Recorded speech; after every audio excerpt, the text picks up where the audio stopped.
Welcome friends. स्वागतम दोस्तों।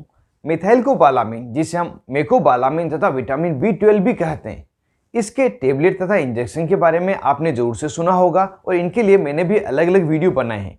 लेकिन आज के इस वीडियो में मिथाइलकोबालामिन की बिल्कुल ही न्यू प्रिपरेशन के बारे में जानकारी लेंगे, जो कि है methylcobalamin nasal spray.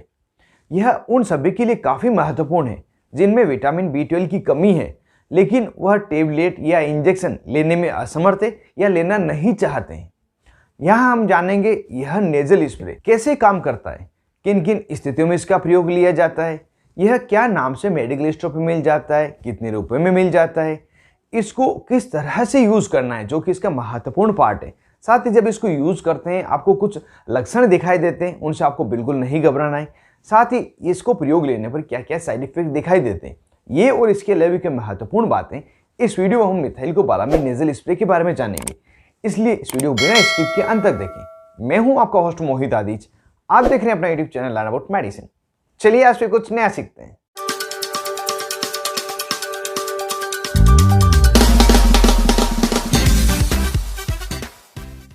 Hello friends, नमस्ते दोस्तों। मिथाइलकोबालामिन एक न्यूट्रिशनल मेडिसिन है जो विटामिन B12 की कमी तथा उसके कारण होने वाली समस्याओं को दूर करने के लिए प्रयोग लाई जाता है। मिथाइलकोबालामिन नेजल स्प्रे की बोतल कुछ इस प्रकार से दिखाई देती है, जिसमें दो पार्ट होते हैं, पहला तो नोजल तथा दूसरी इसकी बोतल। अब इस नेजल स्प्रे को देखने पर सबसे पहला सवाल दिमाग में यह आता है कि यह नेजल स्प्रे नाक में स्प्रे करते हैं, फिर असर कैसे करता है। और यह सवाल दिमाग में आना लाजमी भी है, क्योंकि आज तक हमने टेबलेट तथा इंजेक्शन का ही प्रयोग किया है। तो यहाँ पे हम ये जान लेते हैं यह नेजल स्प्रे किस तरह से कार्य करता है। हमारे नाक के 3 अलग अलग रीजन होते हैं, जो कि है ओलफैक्टरी, टर्बिनेट तथा वेस्टिबुलर।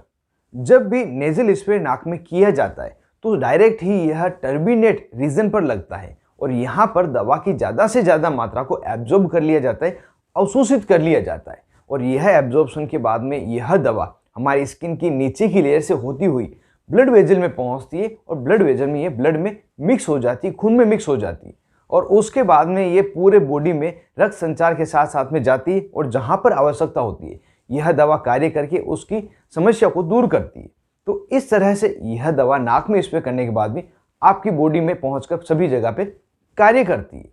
अगर इस दवा के यूजेस की बात की जाए, किन किन स्थितियों में इसका प्रयोग लिया जाता है, तो इस दवा का प्रयोग मुख्य रूप से विटामिन B12 की कमी, विटामिन B12 की जो डेफिशिएंसी है उसको ठीक करने के लिए लिया जाता है। और जब ये समस्या व्यक्ति में होती है तो कुछ लक्षण दिखाई देते हैं, जैसे व्यक्ति में कमजोरी महसूस होना, जल्दी थकान आ जाना, हाथ पाँव में दर्द होना और यह दर्द पेन किलर टेबलेट लेने पे ठीक नहीं होता है, हाथ या पाँव की अंगुलियों में सूनापन रहना, झुंझुनाहट होना, मांसपेशियों में ऐंठन आना, मरोड़ आना, इस तरह की समस्याएं होती। साथ ही नसों में कमजोरी भी महसूस होती है। तो इन सभी समस्याओं को ठीक करने के लिए यह नेजल स्प्रे काफ़ी फायदेमंद है।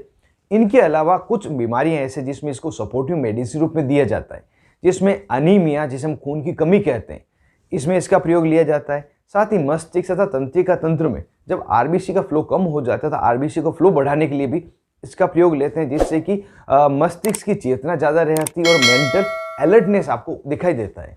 इसके अलावा रूमेटॉइड बीमारी में जो हड्डियों से जुड़ी हुई बीमारी है, और अल्जाइमर डिजीज जो मस्तिष्क से जुड़ी हुई बीमारी है, याददाश्त से जुड़ी बीमारी है, और कुछ तनाव जैसे स्ट्रेस तथा एंजाइटी, इन सभी में एज ए सपोर्टिव मेडिसिन का प्रयोग लिया जाता है और काफ़ी अच्छा असर मिलता है। इसके अलावा भी जो व्यक्ति फिजिकल वर्क ज़्यादा करते हैं, जैसे कि स्पोर्ट्स पर्सन है, कोई मजदूरी करने वाला आदमी है, कोई धावक है, ज़्यादा रनिंग करता है, तो इन सभी में थकान बहुत जल्दी आ जाती है। तो उनको ठीक करने के लिए भी यह नेजल स्प्रे फायदेमंद है। तो इस तरह से इसके यूज़ लिए जाते हैं। अब अगर इसके स्ट्रेंथ की बात करें, क्या क्या स्ट्रेंथ में अवेलेबल है, तो मुख्य रूप से 2 स्ट्रेंथ में अवेलेबल है, जिसमें 250 माइक्रोग्राम तथा 500 माइक्रोग्राम की स्ट्रेंथ है। यह प्रति 0.1 ml में होती है। जब इसका एक स्प्रे करते हैं तो इतनी मात्रा हमारी बॉडी में पहुंचती है। अब इसको जब आप मेडिकल स्टोर पर खरीदें तो क्या नाम से खरीद सकते हैं, तो हम ब्रांड नेम को भी जान लेते हैं। कुछ पॉपुलर ब्रांड नेम जैसे कि Neso B12 spray, Nesocobal spray, Coba Swift NS spray, Cynobal B12 spray, Rhinocobal spray, यह इसके कुछ पॉपुलर ब्रांड है जो आपको फ्रीली कहीं पे भी मिल जाएंगे। और हो सकता है इसके अलावा कोई दूसरी ब्रांड आपको अपने एरिया में मिल जाए, जो भी आपको आसानी से मिले उसे आप ले सकते हैं। इनकी अगर प्राइस की बात करें तो आपको पता ही है, ब्रांड टू ब्रांड, दवा टू दवा अलग अलग प्राइस होती है। यहाँ पे एवरेज प्राइस को हम जान लेते हैं। इसकी एवरेज प्राइस है 350 रुपये से लगाकर 400 रुपये, इस प्राइस में आपको आसानी से मिल जाती है। अब हम जान लेते हैं इस दवा को किस तरह से यूज़ किया जाता है, जो इस वीडियो का महत्वपूर्ण पार्ट है। इस नेजल स्प्रे को प्रयोग करने के लिए सबसे पहले आपको अपने नाक को साफ करना होता है, और यदि आपका नाक बंद है या बह रहा है तो उस समय इस नेजल स्प्रे का आप प्रयोग नहीं करें। नेजल स्प्रे को प्रयोग करने के लिए सबसे पहले इस नेजल स्प्रे के ऊपर जो केप दे रखी है इसको हटा लें। उसके बाद में आप जिस तरह से पिक्चर में दिखाई गई अंगुलियां हैं, आपको नोजल पे 2 अंगुलियां रखनी है और नीचे एक अंगूठा रखना है, और इसको थोड़ी देर के हिलाना है। हिलाने के बाद आपको अपने चेहरे से थोड़ा दूर रखकर कम से कम इसके 5 से 6 स्प्रे हवा में करने हैं। इसका रीज़न ये है कि इस बोतल में जो हवा भरी है वह भी बाहर निकल जाए, फिर अगले स्प्रे में डायरेक्ट दवा ही आपके नाक के अंदर आए।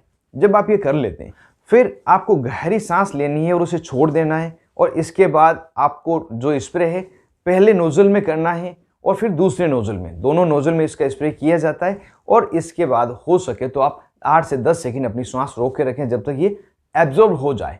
इसको यूज़ लेने के बाद इसके नोजल को अच्छी तरह से साफ करें और इसको रूम टेम्परेचर रख दें। इसको ना तो फ्रीज में रखना है, ना ही 30 डिग्री के टेम्परेचर से ज़्यादा तापमान पर रखना है। इस तरह से इसका प्रयोग लेना है। अब इसकी डोज कैसे लेनी है, कितनी मात्रा इसकी ली जाती है, बहुत ही ज़्यादा कन्फ्यूजन इसमें रहता है। इसको अगर आप इसकी लीफलेट पे देखेंगे तो इसमें आपको 0 2 7 इसके बाद 21 28 35 42 ये लिखा हुआ मिलेगा, तो इससे काफ़ी कन्फ्यूजन हो जाता है। डायरेक्टली यहाँ पे हम समझ लेते हैं, इसको 2 पार्ट में समझते हैं। पहले 3 डोज को अलग समझेंगे, बाद की जो 4 डोज है उसको अलग समझेंगे। टोटल 7 डोज इसकी ली जाती है। पहले 3 डोज में सबसे पहले दिन आपको एक डोज लेनी है जो दोनों नोजल में लेनी है, एक स्प्रे इस नाक में एक दूसरे नाक में, तो 0 डे। फिर सेकेंड डे मतलब आज से 2 दिन छोड़कर, कल और परसों छोड़ रहे हैं और अगले दिन आपको लेना है। फिर आज से 7 दिन छोड़ने हैं। ये 3 डोज अलग अलग लेनी है आपको। जो आज से 7वां दिन है, या तो मंडे हो या वेडनेसडे हो, कोई भी डे हो, उस डे को आपको फिक्स याद रख लेना है। और उसके बाद में जो भी अगली 4 डोज लेंगे वो उसी डे को लेनी है, क्योंकि हफ्ते में एक बार ही लेना होता है। तो इस तरह से इसकी डोज अगर आप लेते हैं तो बेहतरीन रिजल्ट आपको मिलता है। अगर प्रेग्नेंट वुमन तथा ब्रेस्ट फीडिंग मदर की बात करें तो हालांकि उनमें बिल्कुल ही सेफ है, लेकिन फिर भी बिना डॉक्टर की सलाह यह स्प्रे उन्हें नहीं लेना चाहिए। अब जब ये स्प्रे आप लेते हैं तो कुछ बातों का आपको ध्यान होना आवश्यक है, जिससे कि आपको डर नहीं लगे। जैसे कि जब आप यह स्प्रे नाक में करते हैं तो आपको हल्का गीलापन महसूस हो सकता है, गले में कुछ टेस्ट आ सकता है, नाक में काफ़ी देर तक स्मेल रह सकती है। यह थोड़ी देर बाद में अपना आप ही ठीक हो जाती है। इसके अलावा कुछ डरावने सिम्टम्स भी दिखाई देते हैं, जैसे कि नाक से लाल तरल का बाहर निकलना, लाल लाल धब्बे हो जाना। तो इससे आप नहीं घबराएं, यह दवा का रंग लाल होने के कारण आपको ऐसा ही दिखाई देता है, किसी प्रकार की समस्या नहीं है। और एक बात और ध्यान रखें, जब आप स्प्रे का प्रयोग कर रहे हैं तो स्प्रे के प्रयोग के 1 घंटे पहले तथा 1 घंटे के बाद तक आप किसी भी प्रकार की गर्म वस्तु का सेवन नहीं करें, चाहे वो ड्रिंक हो या खाने की कोई वस्तु हो। तो यह बातें ध्यान में रखते हुए आपको इसका प्रयोग करना है। अब वीडियो को लास्ट में जान लेते हैं हम इस दवा का क्या साइड इफेक्ट होता है, कॉमनली क्या देखे गए। जो कॉमनली साइड इफेक्ट देखे गए उसमें नाक में इरिटेशन हो सकता है, रेडनेस हो सकती है, स्वेलिंग आ सकती है, साथ ही नाक बहना शुरू हो सकता है। इसके अलावा सिर दर्द होना, नोजिया, वोमिटिंग होना, कॉन्स्टिपेशन होना, इस तरह की समस्याएं देखी गई है। अगर ये हो तो एक बार इस नेजल स्प्रे को बंद करें और अपने डॉक्टर से मिले, जिससे कि प्रॉपर ट्रीटमेंट आपको दिया जा सके और फ्यूचर में इस नेजल स्प्रे का प्रयोग नहीं करें। तो दोस्तों, यह पूरी जानकारी थी मिथाइलकोबालामिन नेजल स्प्रे के बारे में, जो बिल्कुल ही न्यू प्रिपरेशन है। हालांकि 2-3 साल पहले ही आ गई थी, लेकिन काफ़ी ज़्यादा यूज़ में अभी आ रही है। यह वीडियो आपको कैसा लगा मुझे कमेंट बॉक्स में जोर से बताएं, और किस तरह के वीडियो आगे आप देखना चाहते हैं वह मुझे बताएं। आपके लिए मैं वीडियो बनाने की कोशिश करूंगा। आप थे अपने दोस्त मोहित आदिश के साथ, देख रहे थे अपना YouTube channel learn about medicine. Thank you friends, take care and be careful medicine users.